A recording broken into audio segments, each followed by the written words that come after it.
أيها الناس الأربعة جامدة. الفوز الرابع على التوالي يبقى 4-2. النادي الأهلي بيفوز ويستمر في إحراز الثلاث نقاط ويصدر لكل منافسيه الإحباط. دلوقتي أنا عارف إن الكل متساوي في النقاط، هتقول النادي الأهلي الثالث فرق هدف. هقول لك يا باشا قطر النادي الأهلي ماشي. شوط أول ممتع استكمالا لباقة القمة 131.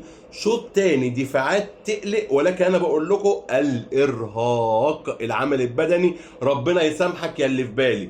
ما علينا، الخلاصه 4 انتصارات. كابتن عماد النحاس شكرا على اداء المهمه. رجعنا للمركز الاولاني. انتوا فين يا اللي كنتوا بتقولوا المركز ال16 وموبايل طويل؟ ايها الناس فوز الاهلي خلاك محتاس.